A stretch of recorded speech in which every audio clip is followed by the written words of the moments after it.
Intimidation இதை பற்றி கண்டிப்பாக சொல்லியே ஆகணும். ஆஃபீஸில் நடக்கக்கூடிய ஒர்க் பிளேஸ் வயலன்ஸில் சைக்காலஜிக்கல் அக்ரெஷனை கிரியேட் பண்ணக்கூடிய இன்டிமிடேஷன் அப்படின்னா என்னன்னு பார்த்தீங்கன்னா, நமக்கு அந்த பவர் அண்ட் அத்தாரிட்டி இருக்கும்போது நம்மளுக்கு கீழே வேலை பார்க்குறவங்க, இல்லை நான் என்னோட சுப்பீரியர், என்னோட மேனேஜர், இல்லை என் பாஸ் கூட நான் க்ளோஸாக இருக்கும்போது அந்த பவரை மிஸ்யூஸ் பண்ணி அப்யூஸ் பண்ணி எனக்கு கீழே இருக்கவங்கள வல்னரபிளாக இருக்கவங்கள நான் த்ரெட்டன் பண்ணுறது.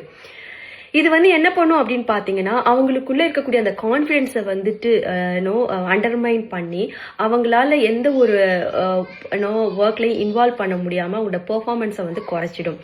அதோடு இல்லாமல் அவங்களுக்கு எந்த ஒரு ஆஃபீஸில் நடக்கக்கூடிய அந்த சோஷியல் ஆக்டிவிட்டீஸில் இன்க்ளூட் பண்ணாமல் எக்ஸ்க்ளூஷன் லெவலில் கொண்டு போய் முடிஞ்சிடும். ஸோ இன்டிமிடேஷன் அப்படின்றது ரொம்ப ஒரு தப்பான விஷயம். நம்ம நம்மக்கிட்ட பவர் இருக்கும்போது as I said earlier அதை சரியாக யூஸ் பண்ணுறது மட்டும்தான் நம்மளோட வேலையாக இருக்கணுமே தவிர அதை ராங்காக அப்யூஸ் பண்ணி மற்றவங்கள த்ரெட்டன் பண்ணக்கூடாது. தேங்க்யூ.